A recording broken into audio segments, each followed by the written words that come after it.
ठीक है ना। उस लड़की का यूपीएससी का एग्जाम था, वह यूपीएससी का एग्जाम अगले दिन ही देने वाली थी। उसके एक दिन पहले उसके पिताजी की मृत्यु हो जाती है। यानी कि अगले दिन उसका यूपीएससी का एग्जाम है, जो उसके जिंदगी का सबसे बड़ा एग्जाम है। वहां से उसका जिंदगी चेंज होने वाला है और उसके एक दिन पहले उसके पिताजी की मृत्यु हो जाती है।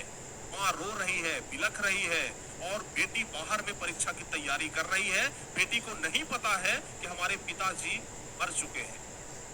माँ रो रही है, बिलख रही है, लेकिन जब बेटी कॉल करती है अपनी माँ के पास और बोलती है, माँ हमें पिताजी से बात करवाओ, कल हमारा एग्जाम है, जरा पिताजी से भी आशीर्वाद ले लेंगे।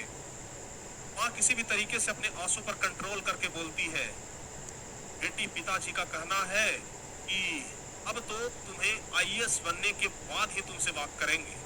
पिताजी का कहना है कि जब तक तुम आईएएस नहीं बनोगी तब तक तुमसे बात नहीं करेंगे, तो पहले तुम एग्जाम दे लो, उसके बाद पिताजी तुमसे बात करेंगे।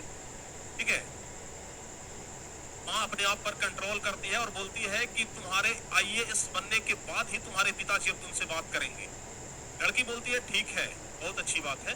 वह कॉल कट करती है और कॉल कट करके तैयारी में लग जाती है और अगले दिन वह परीक्षा देने के लिए जाती है और परीक्षा देने के लिए जाती है तो फुल जुनून के साथ जाती है, क्योंकि अब उसके दिमाग में एक चीज और आ रहा था कि पिताजी अब हमसे तभी बात करेंगे जब हम आईएएस बन जाएंगे, इसलिए हमें हर हाल में अब आईएएस क्वालिफाई करना है, हर हाल में अब हमें आईएएस निकालना है। तो इसलिए वह लड़की जाती है और पूरे जुनून के साथ लिखती है, एकदम जोश और जज्बे के साथ लिखती है और बहुत अच्छा करती है परीक्षा में, बहुत अच्छे तरीके से लिख करके जब वह परीक्षा से बाहर निकलती है, तो जल्दी से उनको खबर दिया जाता है, उस लड़की को खबर दिया जाता है कि आपके पिताजी की स्थिति ठीक नहीं है, आप जल्दी से घर जाइए। देखिए, परीक्षा के पहले तक उनको कोई खबर नहीं था कि हमारे पिताजी की स्थिति कैसी है, लेकिन जब परीक्षा पड़ गया, जब उसके जिंदगी का सबसे सुनहरा पल गुजर गया, उसके बाद उसको बताया गया कि आप जाइए घर पर, आपके पिताजी की स्थिति नाजुक है। जब वह लड़की घर जाती है तो उस लड़की को पता चलता है कि हमारे पिताजी अब इस दुनिया में नहीं रहे, हमारे पिताजी अब मर चुके हैं।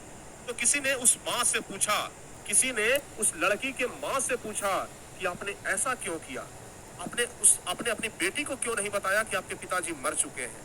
तो पता है उसकी माँ का क्या जवाब था? बड़ा सुंदर जवाब था, बड़ा मोटिवेशन, अंदर से एनर्जी लाने वाला जवाब था। उसकी माँ का कहना था कि हमने पहला तो दुनिया में सबसे अनमोल चीज खो दिया, वो था हमारा हस्बैंड।